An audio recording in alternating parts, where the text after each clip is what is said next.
Video like जरूर कर लीजिए और ऐसे वीडियो लगातार फ्री में पाने के लिए चैनल को तुरंत सब्सक्राइब कर लीजिए और बेल आइकन को जरूर टैप कर लीजिए ताकि आगे भी सारे वीडियो आपको मिलते रहे। यूट्यूब में फॉलो करते हैं तो प्लीज ये वाला फ्री टेलीग्राम चैनल जरूर ज्वाइन कर लीजिएगा। सारे नोटिफिकेशन सारे अपडेट यहीं पे आते हैं, ध्यान रखिए।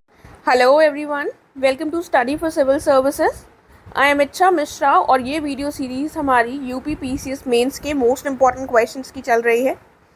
इसमें हम क्वेश्चंस को बाइलिंगुअल कर रहे हैं, जिससे अगर आप हिंदी मीडियम के हों या इंग्लिश मीडियम के, दोनों लोग ही बेनिफिट ले सकें। एंड इसको स्टार्ट करने से पहले मैं आपको बताना चाहूँगी कि आप हमारे पेड ग्रुप से जुड़ सकते हैं। यहाँ पर यूपी पीसीएस के द्वारा कंडक्ट कराए जाने वाले एग्ज़ाम्स जैसे कि पीसीएस, आरओ, एआरओ, बीईओ, इन सभी के लिए पेड कोर्सेज अवेलेबल हैं। साथ में यूकेपीएससी, बीपीएससी और एचसीएस के लिए भी कोर्सेज अवेलेबल हैं और यूपीएससी से संबंधित कोर्सेज भी अवेलेबल हैं, जिनके बारे में आप अधिक जानकारी गिवन नंबर्स पर ले सकते हैं और लाभ प्राप्त कर सकते हैं। साथ में अगर आपने अभी तक हमारे फ्री टेलीग्राम चैनल को नहीं ज्वाइन किया है तो इसे जल्द से जल्द ज्वाइन कर लीजिएगा ताकि चैनल से संबंधित सभी अपडेट्स आप तक ईजिली पहुँच सकें। तो आइए देख लेते हैं आज का हमारा क्या क्वेश्चन है।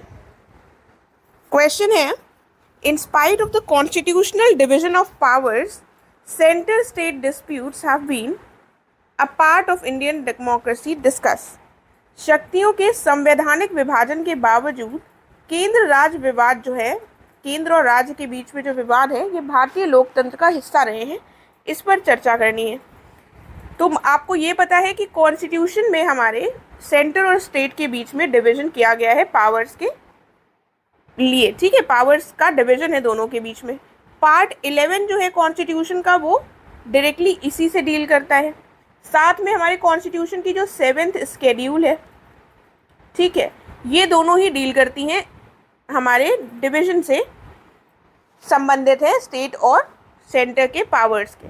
तो ये बता दिया गया है कि कॉन्स्टिट्यूशन में हमारे डिवीजन किया गया है, लेकिन फिर भी दोनों के मध्य ये हमें देखने को मिलता है डिस्प्यूट। तो हमारा इसमें इंट्रोडक्शन क्या हो सकता है? तो इंट्रोडक्शन में आपको ये बताना होगा कि हमारा जो कॉन्स्टिट्यूशन है उसने कहाँ पर मेंशन किया है दोनों के बीच में डिवीजन, ठीक है। तो थोड़ा सा अगर आप ये बताएंगे, ये जो इन्होंने स्टेटमेंट लिखा है इसी के बारे में आपको बताना होगा। और जो मेन बॉडी पार्ट होगी उसमें आपको दोनों के बीच में जो डिस्प्यूट्स रहते हैं उनको बताना होगा। और अगर आप एग्जाम्पल्स अपने इसमें ऐड करेंगे तो आपके आंसर में वैल्यू ऐड हो जाएगी। तो देख लेते हैं। फिलहाल हमारा इंट्रोडक्शन क्या हो सकता है? Indian constitution describes the powers between the centre and states in terms of legislative, administrative और फाइनेंशियल रिलेशंस। तो अगर आप पार्ट 11 में देखेंगे तो उसमें लेजिस्लेटिव, एडमिनिस्ट्रेटिव और फाइनेंशियल रिलेशंस दोनों के बीच में बताई गई हैं। आर्टिकल भी मेंशन कर देंगे ब्रैकेट में तो वो अच्छा होगा। इसके साथ ही आर्टिकल 246 जो है हमारे कॉन्स्टिट्यूशन का, वो किसके लिए प्रोवाइड करता है? 7th शेड्यूल की बात करता है। और 7th शेड्यूल में लेजिस्लेटिव पावर्स जो है वो उनको 3 लिस्ट में बांटा गया है, यूनियन लिस्ट, स्टेट लिस्ट और कॉन्करेंट लिस्ट। और जो यूनियन लिस्ट है उसमें कौन बना सकता है कानून? केंद्र सरकार। और स्टेट लिस्ट में राज्य सरकार, और कॉन्करेंट लिस्ट में दोनों बना सकते हैं। लेकिन जब अगर कोई मतभेद होगा तो वो उस पर किसकी बात को माना जाएगा? जो सेंटर कानून बनाएगी उसको माना जाएगा। और साथ में deals with the division of powers between union government and state government. ये जो लिस्ट है ये इसी से संबंधित है। एक बार इसको हिंदी में भी देख लीजिए कि पार्ट 11 जो है ये विधायी, प्रशासनिक और वित्तीय संबंधों के संदर्भ में दोनों के बीच शक्तियों का वर्णन करता है। इसके अलावा संविधान का जो 246वां अनुच्छेद है वो 7वीं अनुसूची की बात करता है, जिसमें संघ, राज्य और समवर्ती सूची में जो विभाजित है, और ये दोनों के बीच शक्तियों के विभाजन से संबंधित है। तो हमारा इंट्रोडक्शन में बेसिकली ये कॉन्स्टिट्यूशन में जो प्रोविजंस हैं उसके बारे में हमने पूरा डिटेल में बता दिया। उसके बाद हम क्या बताएंगे? जो इन्होंने बात कही है उसको हमें मेन बॉडी पार्ट में एक्सप्लेन करना है। जो डिस्प्यूट्स रहे हैं इंडियन डेमोक्रेसी का हमेशा से हिस्सा, उसके बारे में बताना है। सबसे पहला क्या कारण रहा है डिस्प्यूट का? सबसे पहला कारण रहा है encroachment over the state subjects.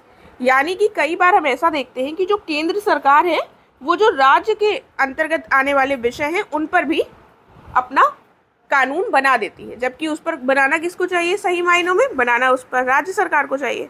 तो ये पहला पॉइंट हो गया। It is often seen that the centre makes laws on the subjects under state list, जो स्टेट लिस्ट में आने वाले सब्जेक्ट हैं उसमें बना देती है, जिसके कारण दोनों के मध्य हमको डिस्प्यूट देखने को मिलता है। तो इसका एग्जाम्पल क्या है, जैसे कि फार्म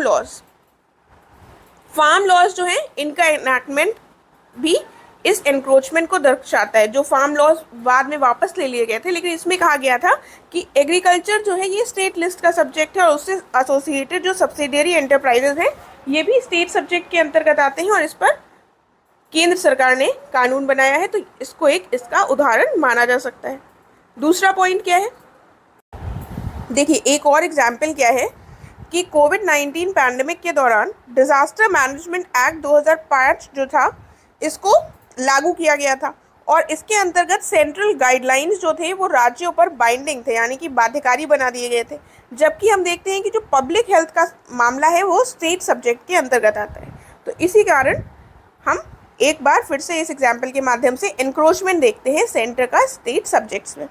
वैसे ही बैंकिंग रेगुलेशन एक्ट 1949 जो है इसको रिसेंटली अमेंड किया गया था और कोऑपरेटिव बैंक्स को आरबीआई के सुपरविजन के अंतर्गत ला दिया गया था, जबकि जो कोऑपरेटिव सोसाइटीज़ हैं ये किसका पार्ट है, स्टेट लिस्ट का। तो ये सारे हमने एग्जाम्पल्स देख लिए। अब दूसरा एक और जो डिस्प्यूट का रीज़न रहता है वो क्या है, expansion of the concurrent list, यानी कि समवर्ती सूची का विस्तार। देखिए आपको पता है कि 42nd कॉन्स्टिट्यूशनल अमेंडमेंट के द्वारा 5 subjects education, forest, weights and measures, protection of wildlife and birds and administration of justice, इन सबको किस पे ट्रांसफ़र कर दिया गया था, स्टेट लिस्ट से कॉन्करेंट लिस्ट में ट्रांसफ़र कर दिया गया था। तो अगर कोई भी सब्जेक्ट कॉन्करेंट लिस्ट में आ जाएगा तो उस पर ज़्यादा किसका हो जाएगा, इन्फ्लुएंस, ज़्यादा पावर किसके पास आ जाएगी, सेंटर के पास आ जाएगी, और जो राज्य की पावर है वो कम हो जाएगी। तो इसीलिए एक ये भी रीज़न रहता है। उसके बाद तीसरा क्या हो जाएगा, ओवर सेंट्रलाइजेशन, यानी कि अति केंद्रीयकरण। केंद्र के द्वारा पारित जो कानून और नीतियां हैं उनको अपनाने को लेकर भी हमें दोनों के बीच में विवाद दिखाई पड़ता है। राज्यों के कानूनी या संवैधानिक अधिकार जो है वो इससे प्रभावित होते हैं। जैसे एग्जाम्पल के तौर पर हम देख सकते हैं कि तमिलनाडु की जो सरकार है इसने मेडिकल प्रवेश का जो एग्ज़ाम होता है, नीट की परीक्षा, इसके लिए इसने क्या कहा है, इन्होंने एक विधेयक पारित किया और कहा कि उच्च शिक्षा में प्रवेश के जो तरीके पर निर्णय लिया जाता है ये राज्यों के दायरे के अंतर्गत आता है। इसीलिए अगर सेंटर इस पर लॉ बना रही है, सेंटर के हिसाब से एक सेंट्रल एग्ज़ाम हो रहा है, तो वो सही नहीं है। ये अपना एक विधेयक लाकर अपने राज्य में एग्ज़ाम्स कंडक्ट करवाएंगे, ठीक है। तो ज़्यादा ओवर सेंट्रलाइजेशन होता है कि सारी सेंट्रल पॉलिसीज़ पूरे देश में लागू होने लगती हैं, तो भी ये डिस्प्यूट का रीज़न बन जाता है। तो ये हमने देख लिए पॉइंट्स। उसके बाद हम कंक्लूजन में क्या लिख सकते हैं, हमको कंक्लूजन एक बैलेंस्ड आंसर देना होता है, एक बैलेंस्ड अप्रोच में आपको पॉइंट्स देने होते हैं। तो हम लिखेंगे कि केंद्र और राज्यों के बीच में शक्तियों का स्पष्ट विभाजन है, ये हमने देख लिया। इसके बावजूद इस तरह के जो विवाद हैं वो होते रहते हैं, क्योंकि 7वीं अनुसूची प्रदान करती है कि कुछ मामलों में केंद्र जो है ये राज्य सूची में प्रदान किए गए विषयों पर कानून बना सकता है। तो कुछ मामलों में बना सकता है, लेकिन केंद्र जो है वो ज़्यादा कई बार ओवर एक्टिव हो जाता है और इसलिए दोनों के बीच में विवाद हो जाते हैं।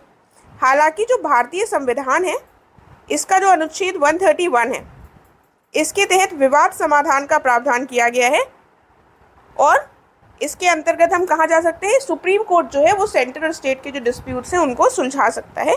ये सुप्रीम कोर्ट के ओरिजिनल ज्यूरिसडिक्शन के अंतर्गत आता है और ऐसा लगता है कि आने वाले वर्षों में नियंत्रण के बजाय सर्वसम्मति जो है ये केंद्र राज्य संबंधों का प्रमुख प्रतिमान होगा।